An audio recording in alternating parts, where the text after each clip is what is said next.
It was supposed to be a year-ending holiday triumph. We're doing what nobody thought was even possible, not even remotely possible. The U.S. economy, said Trump, was the strongest ever.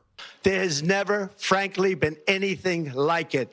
But Barron's headline, U.S. manufacturing hit 2025 bottom in December. Quote, U.S. manufacturing activity contracted for a 10th straight month in December, a survey indicated Monday, pointing to a continued drag in sentiment from tariffs and trade policy uncertainty. And unfortunately, this is unhappy New Year. This is December.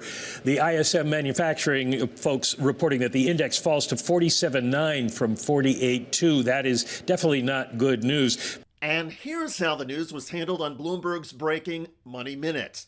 This is a Bloomberg Money Minute. U.S. manufacturing activity shrank in December by the most since 2024. The Institute for Supply Management says orders were so tepid that factory owners drew down their own inventories of raw materials, relying on existing stockpiles to meet demand. When the demand is so low, you are drawing just on your own stockpiles. That's bad.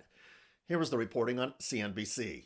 These are ISM manufacturing, and it's for December. Expecting a number under 50, around 48.5, comes in light, 47.9. So this would be what, the 10th consecutive read under 50. Only the first 2 months of the year were above 50. Translation, only January and February 2025, the first 2 months of Trump's latest term, saw manufacturing increases.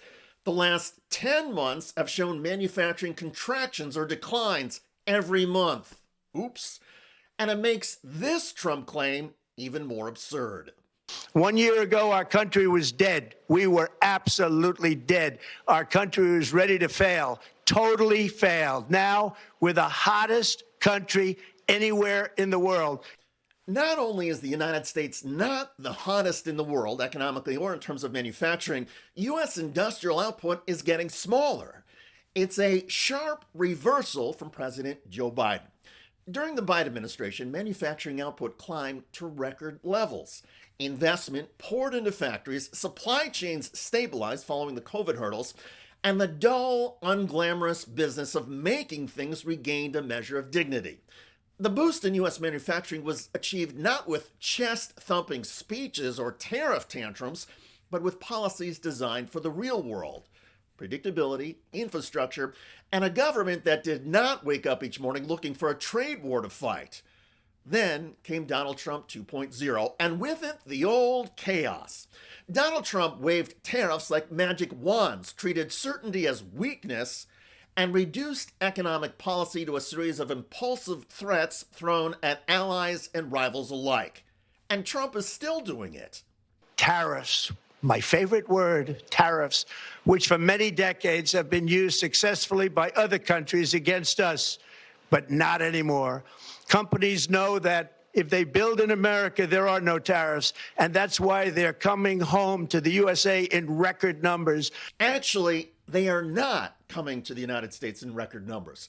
And even with a few companies pledging to build new factories in the United States, the overall result under Donald Trump has been a manufacturing sector retreat. In the regional numbers that have come out, that companies have been saying that we are still facing problems with uncertainty about what's going to happen with the overall economy.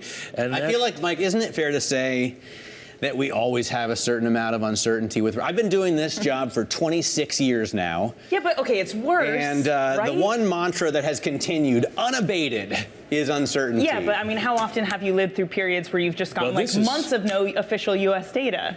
And we've still got uncertainty going forward because we don't know if the tariffs are going to be ruled legal or not and what happens from here with Venezuela. Bloomberg's Mike McKee mentioned we do not know if the tariffs are going to be ruled legal or not. That's a reference to a case at the U.S. Supreme Court as to whether Donald Trump exceeded his tariff authority. If the court rules against the Trump administration, not only would that stop the tariffs, but the court could force the Trump administration to pay back the tariff revenue already collected. Talk about a mess. Meanwhile, the comparison to the smooth, productive sailing of the Biden administration lingers. And again, manufacturing did not boom under Biden because he insulted trading partners or slapped tariffs on impulse. Manufacturing grew to record levels in the Biden administration because companies believe the future would resemble the present closely enough to justify investment. Confidence, not bravado, did the heavy lifting.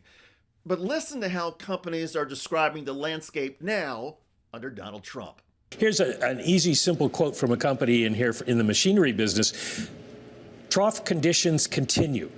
Depressed business activity, some seasonal, but largely impacted by customer issues due to interest rates, tariffs, low oil commodity pricing, and limited housing starts.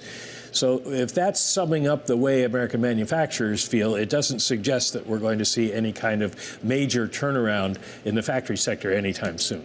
Trump defenders keep insisting that the pain is temporary. They insist the economic and manufacturing contractions have been a necessary sacrifice on the altar of future greatness. I think that we're already right on the cusp of having the greatest economy that the U.S. has ever seen.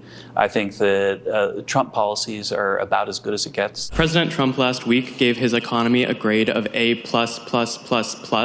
What grade would you give the economy today? A+++. The absurdities with this crowd never end. And the argument that we are on the cusp of untold riches is the same argument made by every economic quack throughout the industrial age. They insist that if we just endure the harm now, the miracle will arrive later. Well, manufacturers, being practical and rational people, are not buying it. So what we are left with in America under Trump is a familiar pattern. Loud promises, thin results, and an insistence that reality is wrong rather than policy. Let's be clear. Manufacturing in America is declining not because of a lack of patriotism. Manufacturing is declining because of Trump and his inability or refusal to grasp the basics. Modern industry is built on cooperation, predictability, and trust, not haphazard tariffs and wild Trump delusions. By the way, Donald Trump is tanking the Kennedy Center for the Performing Arts as artists and audiences flee. A very big hello and welcome. The president served as master of ceremonies at the Kennedy Center Honors. But headline, Kennedy Center Honors ratings tank like never before thanks to Trump.